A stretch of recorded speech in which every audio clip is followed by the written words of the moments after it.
आज की कहानी उस कॉल सेंटर की कहानी का एक तरह से एक्सटेंशन है। भूत प्रेत को लेके तमाम बातें, तमाम कहानियां बहुत सारी आपने सुनी भी।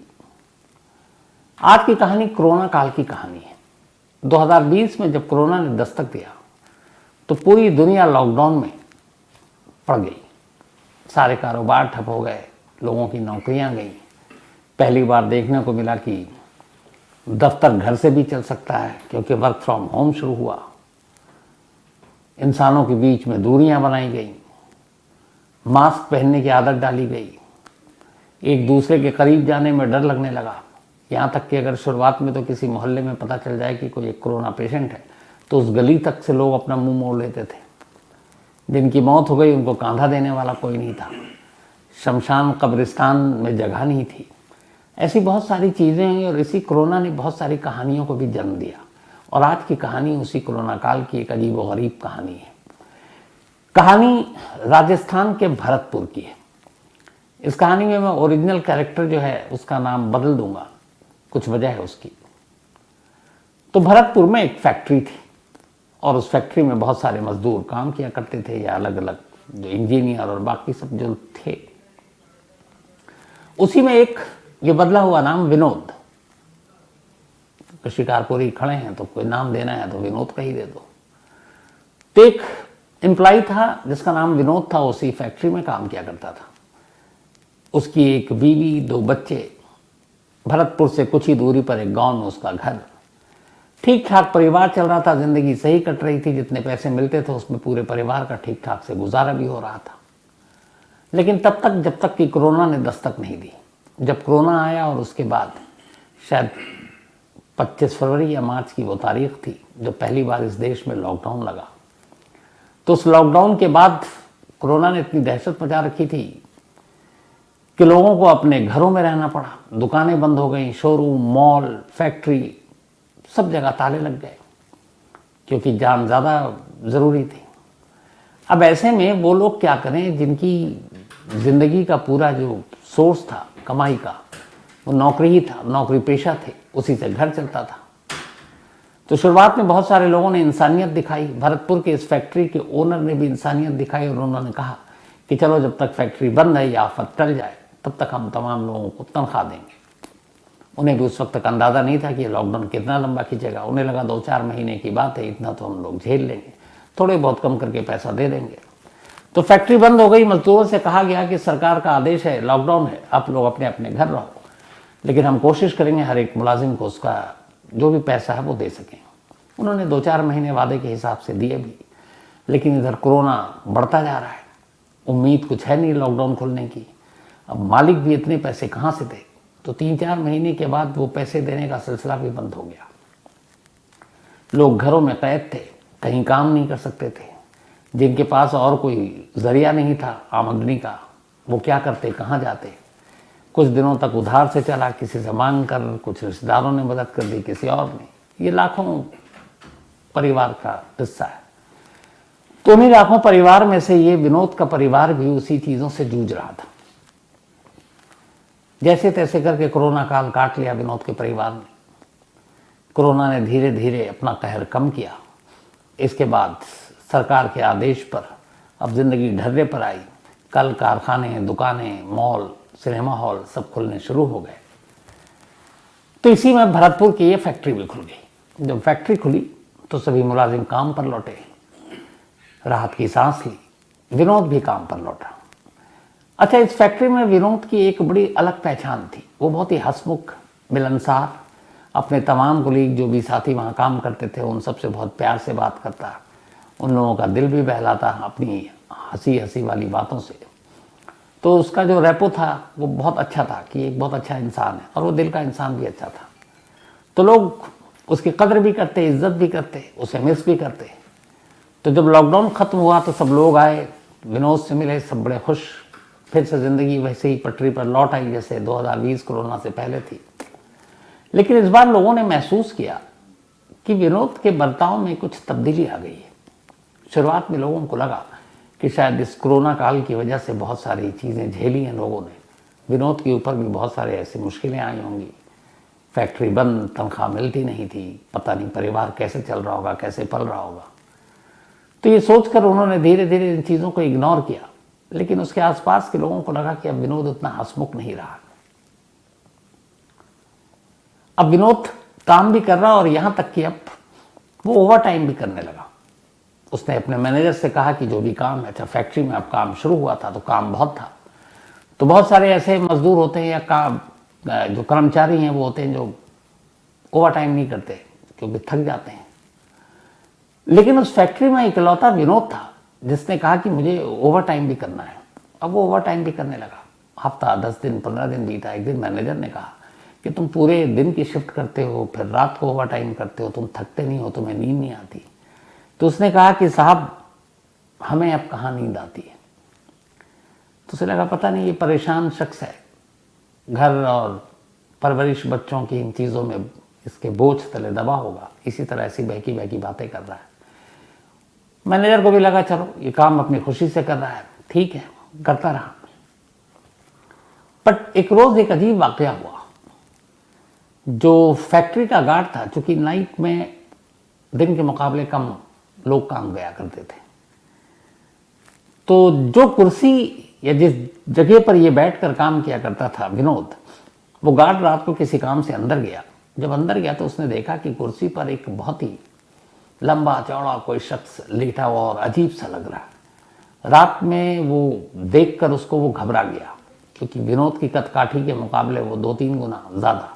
उसे लगा इतना बड़ा इंसान तो मैंने देखा नहीं है, लंबा चौड़ा। वो बदहवास वापस भागा चीखता हुआ। लोगों ने पूछा क्या हुआ। उसने कहा मैं गया अंदर तो देखा कि विनोद सो रहा है, लेकिन विनोद बदला हुआ था। तो मैनेजर भी था जो नाइट ड्यूटी पे, वो आया। उसने कहा चलो। जब अंदर गए तो उन्होंने देखा कि विनोद ही वहाँ लेटा हुआ है। मैनेजर ने गार्ड को डांटा कि तुम इस तरह से अफवाहें फैला रहे हो, झूठी बातें कर रहे हो। अब गार्ड को लगा कि मैंने तो सच में वही देखा था, लेकिन अब सीन बदल चुका है। उसने कुछ कहा नहीं। धीरे धीरे वक्त बीता। पूरे 1 महीने गुजर गए वापसी पर नौकरी करते हुए विनोद को। ठीक 1 महीने के बाद अब सैलरी मिलनी थी और विनोद का ओवर टाइम भी था। लेकिन 7 तारीख को ये सैलरी मिलनी थी, 7th उस मंथ के पहले वीक में। 7 तक विनोद ने काम किया, 6 की नाइट तक, और 7 को विनोद चला गया। अब अगले दिन आया नहीं।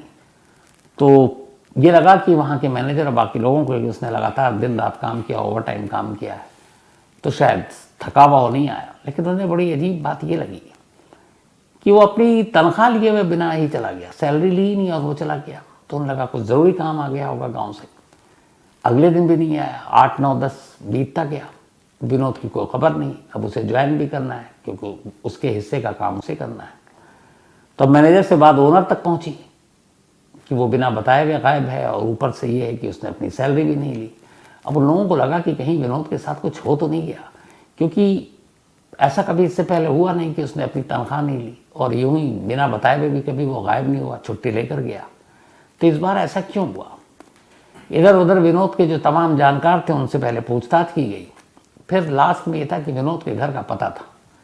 तो मालिक ने ये कहा अपने मैनेजर से कि तुम विनोद के 1 महीने की जो पूरी सैलरी है जो उसने ओवर टाइम के साथ कमाया है, उसके करीब 50,000 रुपये अराउंड बनते थे।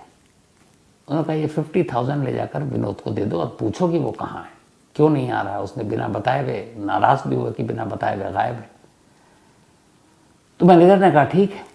अगले दिन मैनेजर अपने एक और साथी को लेकर विनोद के गांव पहुंचता है। वहाँ पूछते पूछते वो विनोद के घर तक पहुंचता है। जब घर पर पहुंचता है तो देखता है कि वहाँ एक महिला है, 2 बच्चे। तो जाकर पूछता है कि विनोद कहाँ है। तो पत्नी उसकी तरफ देखती है। वो दोबारा पूछता है तो पत्नी कहती है जी वो तो अब है नहीं, वो तो रहे नहीं। तो कहता नहीं वो, लेकिन कहाँ गए, घर पे नहीं है, कहीं और गए। अगली लाइन जो पत्नी ने कही उसे सुनकर मैनेजर के पैरों तले की जमीन खिसक गई। उस महिला ने कहा कि जी मेरे पति विनोद को मरे हुए 3 महीने हो गए।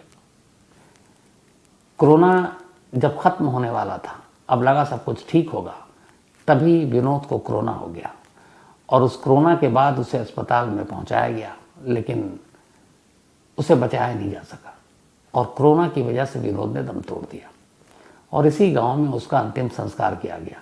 तब कोरोना की मौत को लेकर इतना छुआछूत नहीं था, लोग भी थे, गांव वाले भी आए थे, क्योंकि कोरोना बहुत कम हो गया था।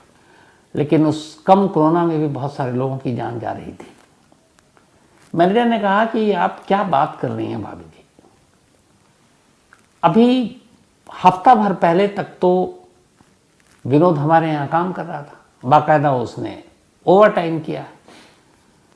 पत्नी ने कहा कि आपको कोई गलतफहमी हुई है, विनोद के जैसा कोई दिखने वाले ने काम किया होगा। उसने कहा, बोला कि मैं कई साल से उसी फैक्ट्री में मैनेजर हूँ और मेरी विनोद से बहुत अच्छी बोलचाल है, हंसी मजाक भी है, मैं धोखा नहीं खा सकता। मैं उसकी आवाज़ भी पहचानता हूँ, उसके अंदाज भी पहचानता हूँ, उसका चेहरा भी जानता हूँ, तो मैं कैसे धोखा खा सकता हूँ। और मैंने इस 1 महीने के अंदर उससे कई बार बात भी की। मैंने ये भी बात की कि ओवर टाइम है, तुम इतना ओवर टाइम क्यों कर रहे हो। उसने कहा कि मैंने ये भी पूछा था कि तुम्हें नींद नहीं आती। उसने कहा अब मुझे नींद नहीं आती।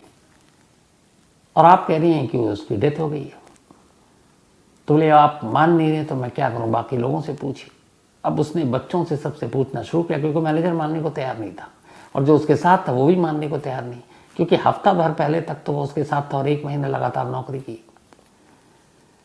कुछ और लोग आए, उन्होंने मैनेजर को बताया, साहब 3 महीने पहले की बात है जब विनोद की डेथ हो चुकी थी कोरोना की वजह से। जब हर एक को उसने खंगाल लिया तब मैनेजर को लगा कि ये लोग सच बोल रहे हैं, लेकिन उसको समझ में नहीं आ रहा था कि जो उसने देखा वो कैसे गलत हो सकता है। खैर और कोई रास्ता था नहीं। बदहवास मैनेजर कहता है मुझे यकीन नहीं है, लेकिन फिर भी आप लोग कहते हैं तो मान लेता हूँ। फिर उसने जेब में हाथ डाला, एक लिफाफा निकाला और बीवी की तरफ दिया। बीवी ने कहा ये क्या है। उसने कहा आप कह रही कि 3 महीने पहले मर चुका है, लेकिन हमारी कंपनी या फैक्ट्री के रिकॉर्ड में उसने पूरे 1 महीने तक नौकरी की है। न सिर्फ नौकरी की बल्कि ओवर टाइम किया है और उसका अटेंडेंस भी है। तो उसका जो मेहनताना है, उसकी जो सैलरी है, वो ओवर टाइम जोड़कर 50,000 रुपीज़ बनता है, 50,000। अब मुझे नहीं मालूम, लेकिन चूंकि हम लोग जानते हैं कि हमारे सामने उसने काम किया है, तो इस सैलरी पर आप ही का हक है। ये विनोद ने नौकरी की, विनोद ने ओवर टाइम किया, तो ये विनोद के पैसे हैं। हमारे मालिक ने कहा ये आपको देकर आने के लिए। तो अब मैं बाकी की बात मालिक को बताऊंगा, लेकिन मैं चूंकि हम सब गवाह हैं, हमने ही देखा है, तो अब ये जब विनोद नहीं भी है तो हमारे सामने तो विनोद ने काम किया, हम किसी और को पैसे कैसे दे सकते हैं, इसलिए ये पैसे आपके, आप रख लीजिए।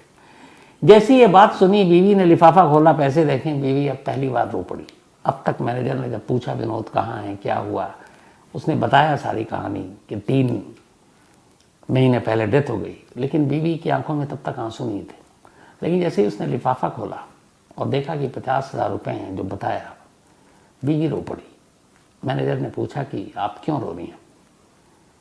उसने कहा मैं समझ गई इस पैसे के पीछे की कहानी क्या है। उसने कहा जब मेरे पति विनोद की डेथ हुई, उसके बाद सारे रिश्तेदार एक कर चले गए। अब हम लोगों ने सोचना शुरू किया, 2 बच्चे थे, मुझे कोई काम आता नहीं है, तो बच्चों की पढ़ाई लिखाई और घर का चूल्हा कैसे जलेगा, कोई मदद करने को आएगा भी नहीं। और बाकी लोग ऐसे थे कि उन्होंने मदद भी नहीं की। तो मैं बड़ी परेशान थी और दोनों बच्चों को लेकर कि वो ऐसे इस उम्र में चले गए कि अब घर का क्या होगा। तो मैं एक दिन अपने बच्चों से रोते हुए ये बात कह रही थी कि अगर कोई हमारी मदद कर देता और हमें 40-50,000 रुपये दे देता, तो हम इसी घर के बाहर एक छोटी सी दुकान खोल लेते और उस दुकान से हमारा घर चल जाता। बीवी ने कहा कि शायद विनोद ने ये बात सुन ली, और विनोद का मतलब उसकी आत्मा में। और उसने कहा कि देखिए ठीक 40-50 बोला था मैंने और आपने 50,000 ला कर दिया। मैनेजर ने कहा कि अगर वो ओवर टाइम ना करता तो शायद 35 से 40 के बीच में उसकी सैलरी बनती, पर ओवर टाइम करने की वजह से अराउंड 50,000 मिला। अब मैनेजर को ये बात समझ आई, वापस गया, उसने मालिक को सारी कहानी बताई। फैक्ट्री में कोई मानने को तैयार ही नहीं था कि विनोद पिछले 30 दिन से यहाँ काम नहीं कर रहा था। लेकिन जब उसकी पत्नी की कहानी सुनी तब लोगों को यकीन हुआ और हर एक ने माना कि वो विनोद की आत्मा थी जो पिछले 30 दिनों से यहाँ काम कर रही थी, सिर्फ इसलिए कि वो उतने पैसे कमा सके जो अपनी बीवी को दे सके और बीवी उससे एक दुकान खोल सके जिससे वो और उसके बच्चे पल सकें। तो एक पति जो मर गया फिर भी अपने परिवार के लिए इतना सोचा किया और फिर जो ख्वाहिश थी बीवी को उसको पूरा किया। तो आज की कहानी में इतना ही।